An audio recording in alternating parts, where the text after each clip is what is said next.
2023 में राहुल अच्छा। गांधी ने विनायक सावरकर के बारे में कुछ ठीक है। कड़वा सच कहा था। अब सच तो सभी को चुभता ठीक है। है। लेकिन वो सब छोड़ो मैडम, पहले तो आप मुंह मीठा करो। ये सब क्या देखना पड़ रहा है? अच्छा है मैं अंधा हूँ। आगे स्वाद शाबाश। भाई तुम्हें अब वंदे मातरम का प्रेम हो रहा, करो ना। हमें जितना करना है हमें उतना ही करना है, हम करेंगे। भाई मैं तो कहीं तक भी नहीं गाता था और कहीं तक भी नहीं गाऊंगा। आ गई समझ में आपको? वंदे मातरम हम राष्ट्रभक्तों के लिए एनर्जी है और कुछ लोगों को इससे एलर्जी है। अंग्रेजों को वंदे मातरम से दिक्कत थी, जिन्ना को वंदे मातरम से दिक्कत थी, जिन्ना के मुन्ना को भी वंदे मातरम से दिक्कत है। अरे हाँ भाई, तकलीफ तो है ही। इन जिन्ना के पिल्लों को बहुत ही ज्यादा तकलीफ है वंदे मातरम से। और यही कारण है कि आज बिल्कुल खुलकर सामने आ गई। पप्पू एंड कंपनी की पार्टी ने एक बैठक बुलाई है और उसमें प्रस्ताव पारित किया गया है कि हमको भारत के संविधान, भारत के सम्मान से बिल्कुल कुछ भी ना लेना देना, चाहे भारत में कोई भी कानून बन जाए। हम तो वही करेंगे जो हमारे बड़े अब्बू जिन्ना ने कहा है। हम किसी भी कीमत पर वंदे मातरम पूरा नहीं गाएंगे। अगर वंदे मातरम पूरा गाया तो अब्बू जिन्ना नाराज हो जाएंगे, क्योंकि 1937 में उन्होंने वंदे मातरम का विरोध किया था। मोहम्मद अली जिन्ना ने वंदे मातरम को गाने से मना कर दिया था और उन्हीं के नक्शे कदम पर आज कांग्रेस एंड सन्स पार्टी बहुत ही अच्छे से चल रही। तो हेलो दोस्तों, मैं Abhay Nagvanshi, change your luck, zero से हीरो तक में आपका स्वागत है।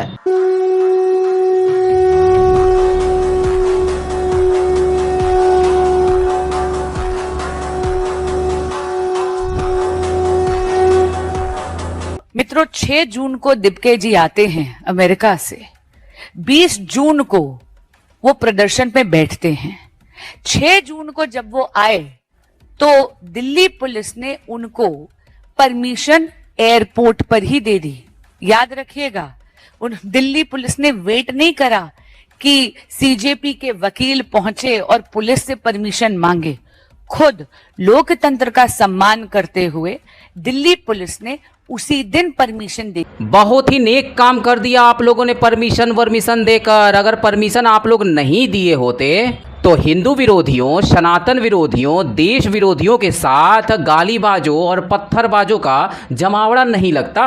बांसुरी मैडम उसी लोकतंत्र की खूबसूरती के हिसाब से रिजर्वेशन हटाओ आंदोलन, यूजीसी जैसे काले कानून जो गलत तरीके से देश की जनता पर थोपे गए हैं, दूसरों को फंसाने वाला कानून है, उसी को खत्म करने के लिए आंदोलन होने वाला था। उसी खूबसूरत लोकतंत्र के हिसाब से आप लोगों ने आखिर परमिशन क्यों ना दिया?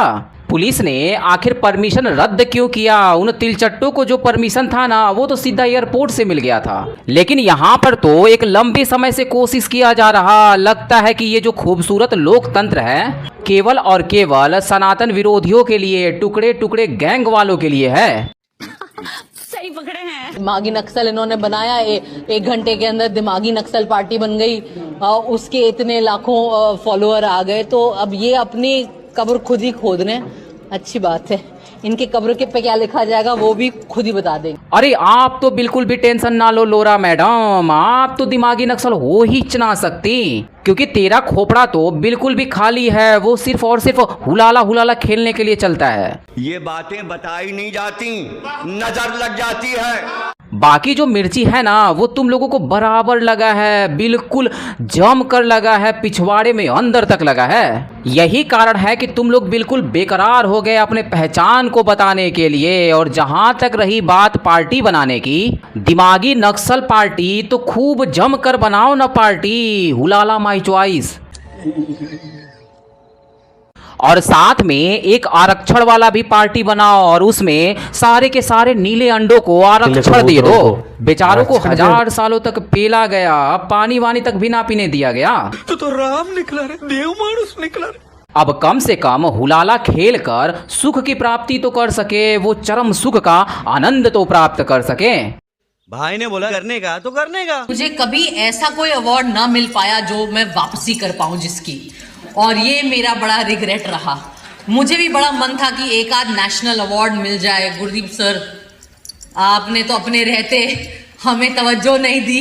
अब मेरी जवानी ढल चुकी है, अब मुझे अवार्ड वापसी का मौका भी नहीं मिल रहा है, क्योंकि किसी को नहीं चाहिए मेरे स्क्रीन अवार्ड और जी सिने अवार्ड वापसी। ये तो बहुत गलत काम किया गुरुदेव जी आपने। उन अवार्डों में कम से कम एक मोटी ताजी भैंसिया के लिए भी तो अवार्ड रखना चाहिए था। बाकी जो है हुलाला मैडम, आप तो बिल्कुल भी चिंता ना करें, हम आपके साथ खड़े हैं। इस ढलती जवानी में आपके साथ हम ही तो हैं। हम रोज व्यवस्था करेंगे आपके लिए लंबे लंबे अवार्ड का, इसलिए बिल्कुल भी लौरा मैडम चिंता ना करिए। अरे बस कर, रुलाएगा क्या? लेकिन वो सब छोड़ो मैडम, पहले तो आप मुंह मीठा करो। हाँ भाई, कैसी लगी? आगे स्वाद। लेकिन याद रखना लोरा मैडम, मुंह ही मीठा करना और कुछ मत समझ लेना, क्योंकि आपके खोपड़े में हमेशा का हमेशा केवल उल्टा सीधा ही चलता रहता। इसलिए केवल मुंह मीठा करो और तुम्हारे जैसे जो दिमागी नक्सली हैं उनके भी हाथों में पकड़वा दो। अच्छा बात नहीं है। वो भी थोड़ा मुंह मीठा मीठा कर लें। बाकी रही जहां तक अवार्ड की बात, तो गई भैंसिया पानी में, मैं अवार्ड की व्यवस्था करता हूँ। मुझे अपने घर जाना है। लोग सोचते हैं कि स्वराज का मतलब फ्रीडम होता है, आजादी होता है। नहीं, स्वराज का मतलब स्व पे राज होता है। अगर आप अमेरिका जाएंगे और वहां कहेंगे, वहां लोगों से पूछेंगे is Trump a free man, सब लोग कहेंगे absolutely he is a free man.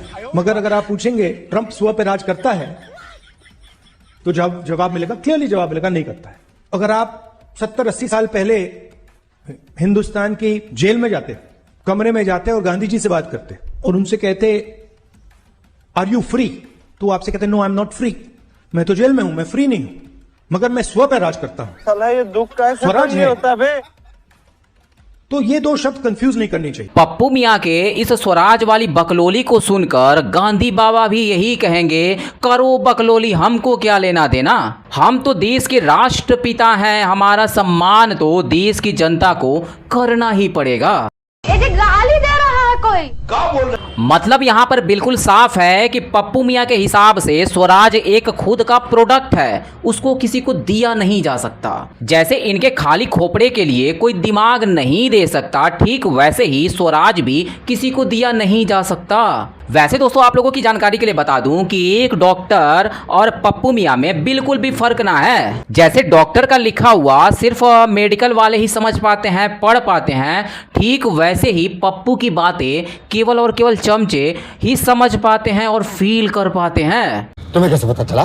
तुम्हें कैसे पता चला? दुनिया में सबसे ज्यादा डेटा हिंदुस्तान में है। 1 गीगाबाइट डेटा प्रति भारतीय प्रतिदिन इस्तेमाल करता है। और प्रगति होगी, फ्यूचर होगा तो डेटा और आपके पोटेंशियल पे होगा। युवा plus data is equal to 21st century economy. ऐसी ज्ञानवर्धक जो बातें हैं ना, पप्पू मियाँ तभी कर पाते हैं जब वो सस्ता वाला माल खत्म हो जाता है और फूंक नहीं मार पाते।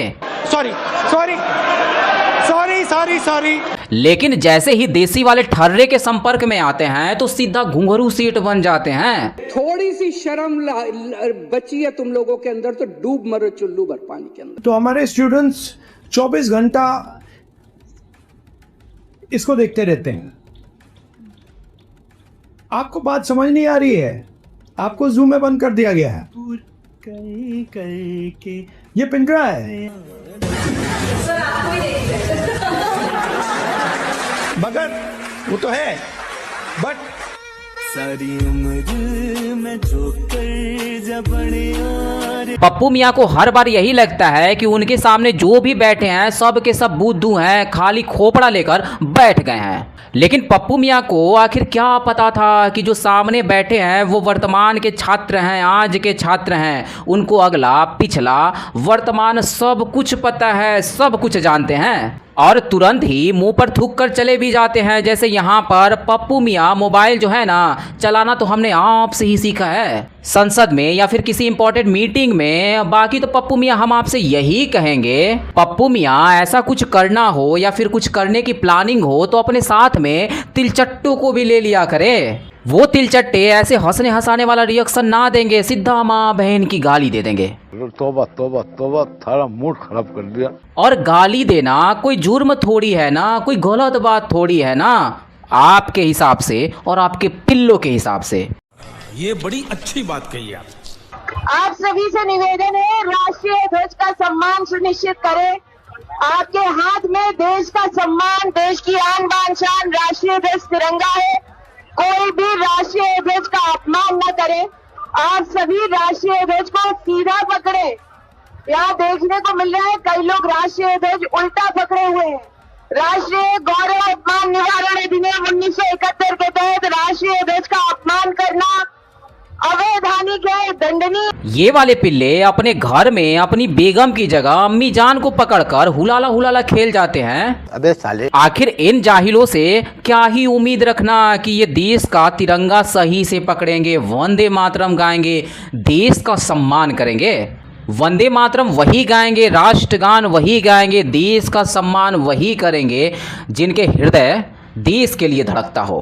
क्या बात है सर, क्या बात है सर, क्या बात, ये बात है। इस वाले पप्पू भटूरे ने बिहार में कुछ दिन पहले एक रैली किया था, और रैली उन लोगों के लिए जिनको पुलिस वालों ने तोड़ा था, या फिर ऐसे बोले कि गुंडों को तोड़ा गया था। छात्रों के साथ जो भी किया गया उन सबको छोड़ दिया गया, मतलब जिनको गिरफ्तार किया गया था उनको छोड़ दिया गया। और वो कहावत है ना कि गेहूं के साथ घुन भी पीस जाता है। बात तो सही है। बाकी मैं तो उन सभी छात्रों से यही कहना चाहता हूं कि अगर आप इन तिलचट्टों से, इन देशद्रोहियों के साथ मिलकर देश का भविष्य बनाना चाहते हैं तो ये तो पॉसिबल नहीं है ना। यही नहीं, अभी और सुनिए। लेकिन पप्पू भटूरे ने जिन गुंडों के लिए रैली किया था उसमें तिरंगा का अपमान हुआ, हनुमान जी महाराज का स्वरूप बनाकर उनका अपमान किया गया, हरा कपड़ा पहनाकर, और जिसके बाद जो है पुलिस वालों ने भटूरे को पकड़ लिया और सारे के सारे पिल्ले पागल हो गए। अब हम मर जाएंगे, अब हमारे नेता को ले गए, अब हम मर जाएंगे। हमारे नेता को ले गए, हम गोली खा लेंगे अभी, बाप रे। अब नेता को ले गए, अभी मर जाएंगे हम। हमारे नेता को ले गए। तुम्हारे माँ बाप का क्या हो? हमारे माँ बाप नेता वो है, हमारे माँ बाप भी आएंगे और हमारे साथ मरेंगे। हमारे नेता को ले जा रहे हैं, अब हम मर जाएंगे।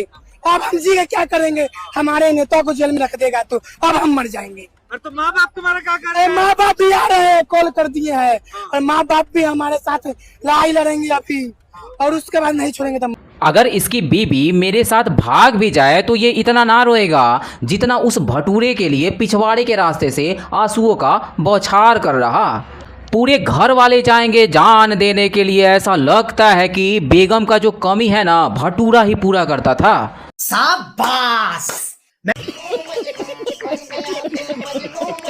ऐसे ही जाहिल अनपढ़ों के कारण चारा चोर पार्टी ने लंबे समय तक बिहार पर राज किया था। इन चमचों को कुछ भी ना चाहिए होता, ये तो स्टील वाले पक्के वाले चमचे हैं। इनको बस शाम के वक्त एक देसी पौवा चाहिए, देसी ठर्रा चाहिए, उसको मार लेते हैं, बाकी सब कुछ भूल जाते हैं। माँ कौन है, बेगम कौन है, आखिर बच्चों का फीस कौन भरेगा, कुछ भी ना पता होता। बस पौवा पीने के बाद नेताजी नेताजी का नाम जपते रहते हैं। हमारे भगवान श्री कृष्ण का जन्म जेल में हुआ है, डरते नहीं है और लड़ेंगे। जब तक सरकार को नहीं गिरा फेंकेंगे तब तक हम लोग लड़ते रहेंगे। लड़ाई अंतिम सांस तक जारी रहेगी। और ये पप्पू भटूरा, लड़ाई तो तुमने 1 साल पहले भी लड़ा था लेकिन कुछ उखाड़ नहीं सके, और इन गंदी हरकतों से आखिर उखाड़ ही क्या पाओगे? क्योंकि मैं चूतिया हूँ, मेरा दिमाग चूतिया है। अगले 4 सालों के लिए ऐसा कुछ सोचना भी मत। सावन का वक्त चल रहा और तुम्हारे लिए तो समय भी अच्छा है। अरे मटन पार्टी करो, चिकन पार्टी करो, देसी पौवा लगाओ और अपने चमचों को भी जीने दो। कैसे कैसे लोग रहते हैं यार यहाँ पर। और 1896 से लेकर आज तक कांग्रेस का ऐसा कोई फंक्शन नहीं है जहां पर राष्ट्रगीत और राष्ट्रगान, वंदे मातरम और जनगण मन दोनों न गाए जाते हैं। और ये फेंको गाली वाली मैडम, खूब दूर दूर तक फेंको ताकि पप्पू मियाँ खुश हो जाए, और उसी खुशी में तुमको राज्यसभा वाला टिकट भी दे दिया जाए। इसलिए फेंकती रहो, उसमें कोई कोताही बिल्कुल भी मत करना। जोर जोर से बोल के लोगों को स्कीमें बता दे। लेकिन एक बात मेरी हमेशा याद रखना, ये जो तुम कारनामे कर रही हो उसको छुप छपा कर ही करना। उनका माल थोड़ा थोड़ा लाकर फूक लेती हो, जिस दिन पकड़ी गई पप्पू मियाँ पूरा का पूरा खा जाएगा आपका करियर। अच्छा, वैसे दोस्तों आप लोगों की जानकारी के लिए बता दूं कि हमारे देश का जो राष्ट्रीय गान है जनगण मन, उसको 1911 में पहली बार गाया गया था। लेकिन इन जैसे सस्ता माल फूकने वालों को आखिर पता ही क्या होगा, 19-20 का कुछ फर्क पता ही ना चलता। तो चलिए शुरू करते हैं। 11, India's national anthem, Jan Gan Man, was sung for the first time. Jan Gan Man was written by Rabindranath Tagore. In 1950, it was officially declared India's national anthem. करा ली बेइज्जती? खत्म। Bye bye, tata, good bye, गया। दोस्तों तो कैसी लगी आज की वीडियो, हमें कमेंट बॉक्स में रिप्लाई करना बिल्कुल भी ना भूले। वीडियो अंत तक देखा तो उम्मीद करता हूं कि पसंद तो जरूर आई होगी, इसलिए लाइक करें और अपने दोस्तों के साथ शेयर करना बिल्कुल भी ना भूले। तो मिलते हैं आने वाले नए वीडियो के साथ, तब तक के लिए जय हिंद, जय भारत, वंदे मातरम।